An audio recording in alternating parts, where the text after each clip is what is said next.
श्री गणेशाय नमः। ओम नमो भगवते वासुदेवाय। पुरुषोत्तम मास महात्म्य कथा। पुराणों में अधिक मास अर्थात मल मास के पुरुषोत्तम मास बनने की बड़ी ही रोचक कथा है। उस कथा के अनुसार 12 महीनों के स्वामी अलग अलग हैं, पर स्वामी विहीन होने के कारण अधिक मास को मल मास कहने से उसकी बड़ी निंदा होने लगी। इस बात से दुखी होकर मल मास श्री हरि विष्णु के पास गया और उनसे अपना दुख रोया। भक्तवत्सल श्री हरि उसे लेकर गोलोक पहुँचे। वहाँ श्री कृष्ण विराजमान थे। करुणा सिंधु भगवान श्री कृष्ण ने मल मास की व्यथा जानकर उसे वरदान दिया, अब से मैं तुम्हारा स्वामी हूँ। इससे मेरे सभी दिव्य गुण तुम में समाविष्ट हो जाएंगे। मैं पुरुषोत्तम के नाम से विख्यात हूँ और मैं तुम्हें अपना यही नाम दे रहा हूँ। आज से तुम मल मास के स्थान पर पुरुषोत्तम मास के नाम से जाने जाओगे। शास्त्रों के अनुसार हर तीसरे साल सर्वोत्तम अर्थात पुरुषोत्तम मास की उत्पत्ति होती है।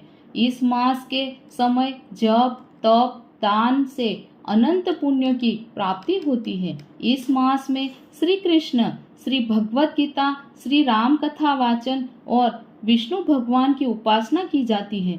इस माह उपासना करने का अपना अलग ही महत्व है।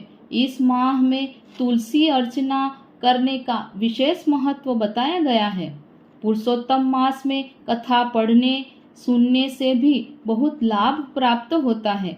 इस मास में धरती पर शयन, एक ही समय भोजन करने से अनंत फल प्राप्त होता है। सूर्य की 12 संक्रांति के आधार पर ही वर्ष में 12 माह होते हैं।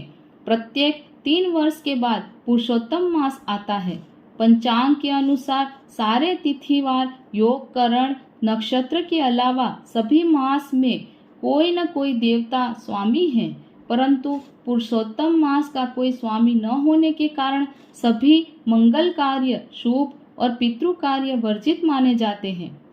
दान धर्म पूजन का महत्व शास्त्रों में बताया गया है कि यह माह व्रत उपवास दान पूजा यज्ञ हवन और ध्यान करने से मनुष्य के सारे पाप कर्मों का क्षय होकर उन्हें कई गुना पुण्य फल प्राप्त होता है। इस माह आपके द्वारा दान दिया गया 1 रुपया भी आपको 100 गुना फल देता है। इसलिए अधिक मास के महत्व को ध्यान में रखकर इस माह दान पुण्य देने का बहुत महत्व है। इस माह भागवत कथा श्री राम कथा श्रवण पर विशेष ध्यान दिया जाता है। धार्मिक तीर्थ स्थलों पर स्नान करने से मोक्ष की प्राप्ति और अनंत पुण्य की प्राप्ति मिलती है।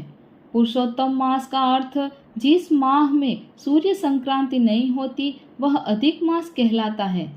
इनमें विशेष रूप से सर्व मांगलिक कार्य वर्जित माने गए हैं, लेकिन यह माह धर्म कर्म के कार्य करने में बहुत फलदायी है।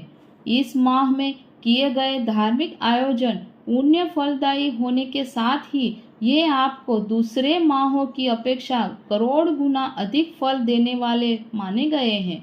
पुरुषोत्तम मास में दीपदान वस्त्र एवं श्री भागवत कथा ग्रंथ दान विशेष महत्व होता है।